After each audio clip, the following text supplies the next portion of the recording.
தந்தை மகன் தூயாவியாரின் பெயராலே ஆமென். ஆண்டவர் உங்களோடு இருப்பாராக, ஆன்மாவோடு இருப்பாராக. தூய யோவான் எழுதிய பரிசுத்த நற்செய்தியிலிருந்து வாசகம். ஆண்டவரை மாட்சியுமக்கே. பிரிவு 3 இறைவார்த்தைகள் 7-15 முடிய.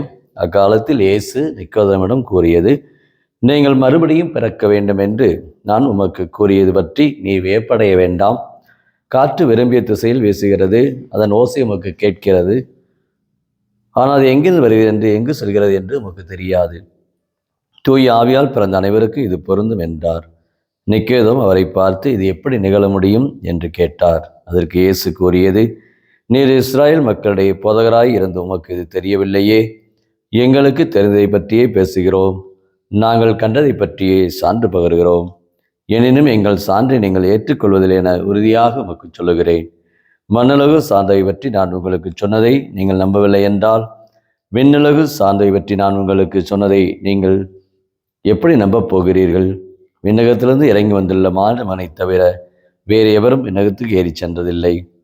பாலை நிலத்தில் மோசையால் பாம்பு உயர்த்தப்பட்டது போல மானிட மகனும் உயர்த்தப்பட வேண்டும். இது வாழ்வு தரும் கிறிஸ்துவின் நற்செய்தி. கிறிஸ்துவே உமக்கு புகழ். இறையேசுவில் பிரியமான சகோதர சகோதரிகளே, இந்த ஏப்ரல் மாதத்துடைய 29ஆம் நாளாய் இன்று தாயாம் திரு அவை புனித சேனா கத்திரின மாலை நினைவு கூறுகின்றது. 14ஆம் நூற்றாண்டிலே தன்னுடைய வாழ்விலே கடவுளை போற்றி புகழ்ந்து தன்னுடைய இந்த கற்பு என்ற வரத்தால் தன் வாழ்வு முழுமையாய் திருமணம் முடிக்க மாட்டேன் என்று தன்னுடைய பெற்றோரிடத்திலே கூறிவிட்டால், அவர்களோ எப்படியாவது உன்னை திருமணம் முடிக்க வேண்டும் என்று அவரை பலவந்தப்படுத்துகிறார்கள். ஆனால் அவள் முடியாது, கடவுளுக்கு தன்னை கண்ணிமையோடு முழுமையாக ஒப்புக் கொடுக்க வேண்டும் என்று அவள் விரும்பினாள். ஆகவே திருமணம் முடிக்க மாட்டேன் என்று உறுதியான உள்ளத்தோடு அவள் வாழ்ந்தாள். அந்த அளவுக்கு தன்னுடைய வாழ்விலே ஏழ்மை திருவத்திலே எளிமையிலே வாழ்ந்தாள். 5 காய வரம் பெற்ற ஒரு புனிதையாக தன்னுடைய வாழ்நாளிலே சேனா கத்திரனம்மாள் கடவுளுடைய இந்த தனிப்பட்ட ஒரு வரத்திலே வாழ்ந்தாள். என்றும் தன்னுடைய வாழ்விலே கடவுளை போற்றி புகழ்ந்தாள். குருக்களுக்காக மன்றாடினாள். குறிப்பாக 2 குருக்கள் நோய்வாய்ப்பட்டு இருந்தார்கள், அவர்களுக்காக ஜெபித்தாள். அவர் குணம் பெற்ற பிறகு அந்த திருத்தந்தையிடமிருந்து இந்த 2 குருக்கள் எனக்கு வேண்டும், இவர்கள் இங்கு பாவசங்கத்தின் அருச்சாதனத்தை கொடுக்க வேண்டும். காரணம், அநேக பாவத்தினால் நிறைய பேர் கடவுளுடைய அன்புக்கு மாறாக வாழ்ந்து கொண்டிருக்கிறார்கள்.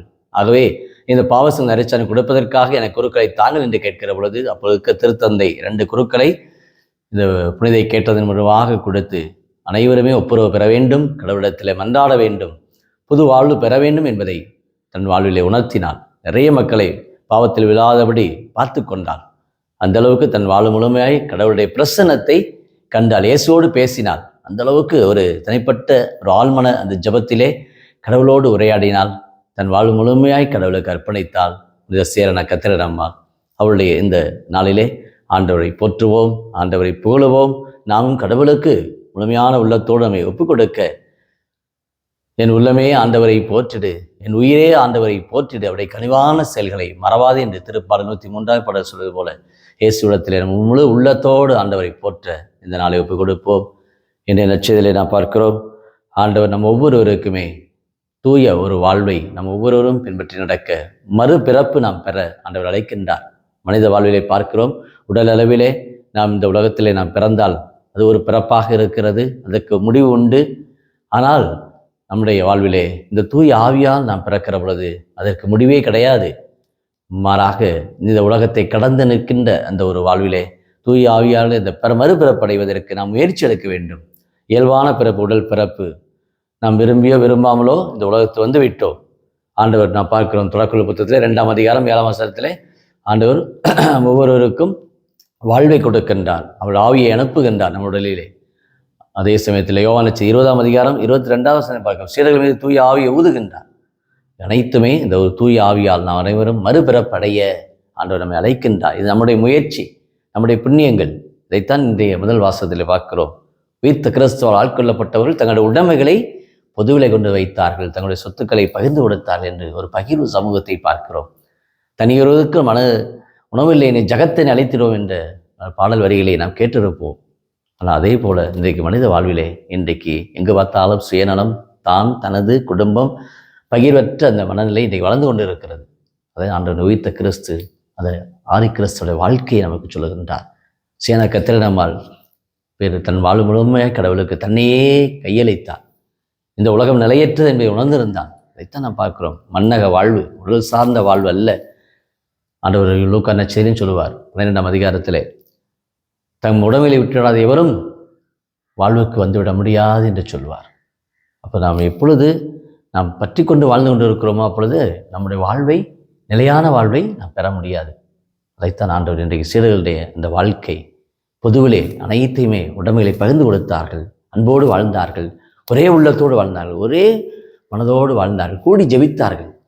இதை பார்க்கிற பொழுது நம்முடைய இப்படிப்பட்ட ஒரு சமூகம் இன்றைக்கு நடக்குமா, இது இயலுமா, இப்படிப்பட்ட ஒரு பொதுவுணை சமூகம் அமையுமா என்றெல்லாம் நாம் கேட்கலாம். ஆனால் உண்மையான கிறிஸ்தவ என்பது இதுதான் ஒரு பகிர்வு சமூகம். இதைத்தான் இயேசு வாழ்ந்து காட்டியிருக்கின்றார். சீடர்களும் தொடக்க காலத்தில் திருவையிலே அப்படிப்பட்ட ஒரு திருவை கட்டி எழுப்பியிருக்கிறார்கள். ஆனால் இன்றைக்கு இது முடியுமா, முடியாதா, இயலுமா? நிச்சயம் நாம் நினைத்தால் எல்லோரும் இந்த அன்பிய சமூகமாக இன்றைக்கு திருவையிலே இன்றைக்கு அன்பிய குடும்பங்கள், அன்பிய பகிர்வு, அன்பிய விழா, அன்பிய வழியாக இன்றைக்கு எல்லாரையும் இணைக்க முடியும். நம்முடைய வாழ்விலே எல்லா மனிதரையுமே நாம் இணைத்து ஒருவருடைய தேவையிலே யாரெல்லாம் இருக்கிறார் அவர்களுக்கு நம்முடைய உடனிருப்பை கொடுத்து, கலங்காதீர்கள், அஞ்சாதீர்கள், நான் உங்களோடு இருக்கிறேன் என்று ஒருவருக்கு உறுதுணை காட்ட, பகிர்ந்து கொடுக்க, முழுமையான ஒரு வாழ்வை வாழ ஆண்டு நம்மை அன்போடு அழைக்கின்றார். ஜெபிப்போமா? அன்பின் பரலோக பிதாவே, அப்பா இயேசுவே, நம்முடைய இறை வார்த்தையை கேட்டு எங்களுடைய உள்ளங்களில் நாங்கள் மீண்டும் மறுபிறப்படைய, தூய ஆவியா நாங்கள் மறுபிறப்படைய எங்களை நீர் பலப்படுத்தும் ஆண்டவரே. நம்முடைய ஆவியின் அபிஷேகத்தை எங்களை நிரப்பும்.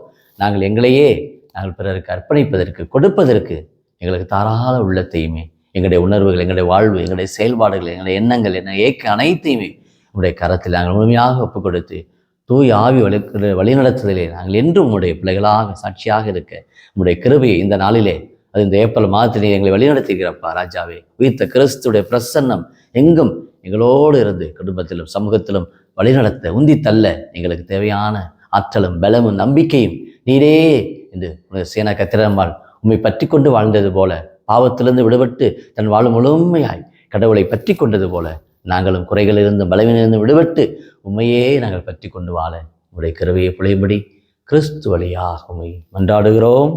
ஆமேன்.